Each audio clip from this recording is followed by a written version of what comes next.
Well, we like war. We like war. We're a warlike people. We like war because we're good at it. And you know why we're good at it? Because we get a lot of practice. This country's only 200 years old, and already we've had 10 major wars. We average a major war every 20 years in this country, so we're good at it. And it's a good thing we are. We're not very good at anything else anymore. Huh? Can't build a decent car, can't make a TV set or a VCR worth of fuck. Got no steel industry left, can't educate our young people, can't get health care to our old people, but we can bomb the shit out of your country, all right? Huh? We can bomb the shit out of your country, all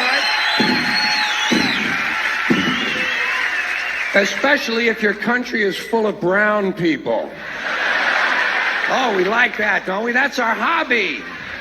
That's our new job in the world, bombing brown people. Iraq, Panama, Grenada, Libya, you got some brown people in your country. Tell them to watch the fuck out, or we'll goddamn bomb them.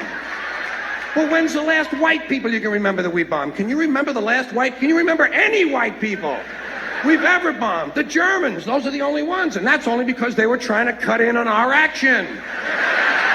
They wanted to dominate the world. Bullshit, that's our fucking job. That's our fucking job.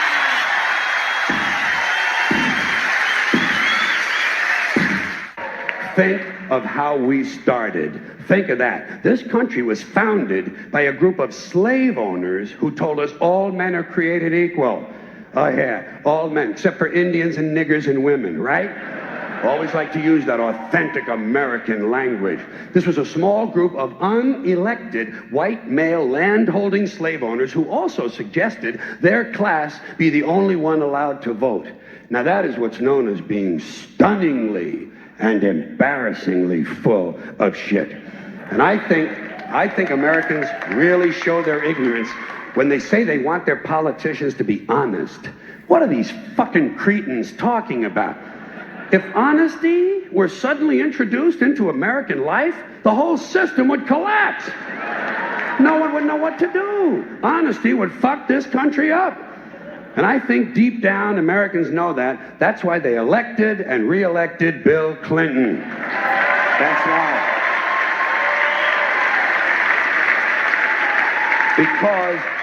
Because the American people like their bullshit right out front where they can get a good, strong whiff of it. Clinton might be full of shit, but at least he lets you know it.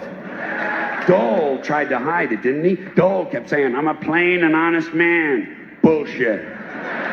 People don't believe that. What did Clinton say? He said, hi, folks, I'm completely full of shit, and how do you like that? And the people said, you know something? At least he's honest. At least he's honest about being completely full of shit. There's a reason education sucks, and it's the same reason that it will never, ever, ever be fixed. It's never going to get any better. Don't look for it. Be happy with what you got. Because the owners of this country don't want that. I'm talking about the real owners now. The real owners, the big wealthy business interests that control things and make all the important decisions.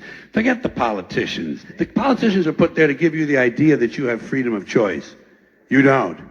You have no choice. You have owners. They own you. They own everything. They own all the important land. They own and control the corporations. They've long since bought and paid for the Senate, the Congress, the state houses, the city halls. They got the judges in their back pockets. And they own all the big media companies, so they control just about all of the news and information you get to hear. They got you by the balls. They spend billions of dollars every year lobbying to get what they want. Well, we know what they want. They want more for themselves and less for everybody else. But I'll tell you what they don't want. They don't want a population of citizens capable of critical thinking. They don't want well-informed, well-educated people capable of critical thinking. They're not interested in that. That doesn't help them. That's against their interest. That's right. I got this real moron thing I do. It's called thinking. And I'm not a very good American because I like to form my own opinions. I don't just roll over when I'm told to. Sad to say, most Americans just roll over on command. Not me.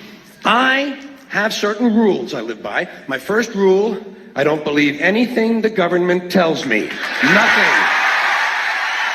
Zero. Nope. Then you have the media, not just the news media, let's include them all.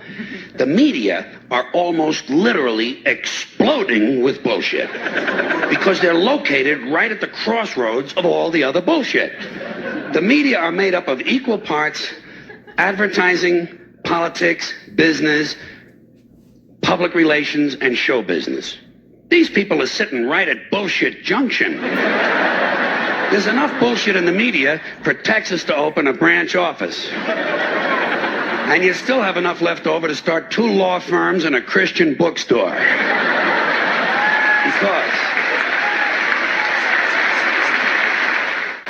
this whole country has a manhood problem. Big manhood problem in the USA. You can tell from the language we use. Language always gives you away. What did we do wrong in Vietnam? We pulled out.